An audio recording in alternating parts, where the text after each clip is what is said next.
In 2017, Oslo's city leaders committed to an ambitious goal: make the city as car-free as possible.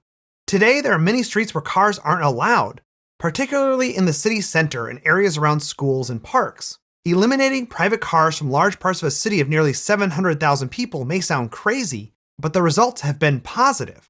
Businesses have not seen a decline in customers, and in fact, the car-free districts are some of the most popular with shoppers. The Central Business District has seen a 10% increase in pedestrians and a 10% increase in shopping. Perhaps more importantly, Oslo recorded no pedestrian and cyclist deaths in 2019. Oslo isn't the only city aiming to go completely car-free. Cities in Europe in particular, like Hamburg, Madrid, and Helsinki, have also adopted removing the car as a goal. While Oslo reaped pedestrian safety benefits from going car-free, it wasn't the only reason for the dramatic transportation policy. Cities in Europe are taking emissions seriously, both for air quality reasons and climate change reasons. The European Union's 27 member states have signed on to the goal to be carbon neutral by 2050, and with nearly 85% of Europeans living in cities by that deadline, policies aimed at cities are necessary.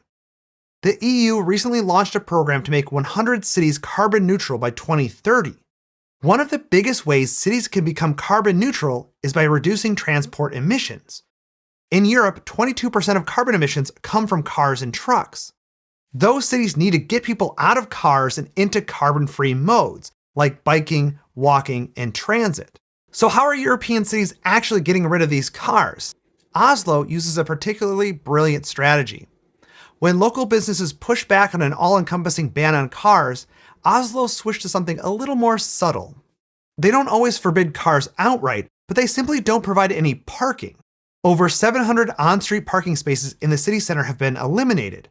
The few remaining spaces are left for disabled drivers, electric vehicles, and morning deliveries.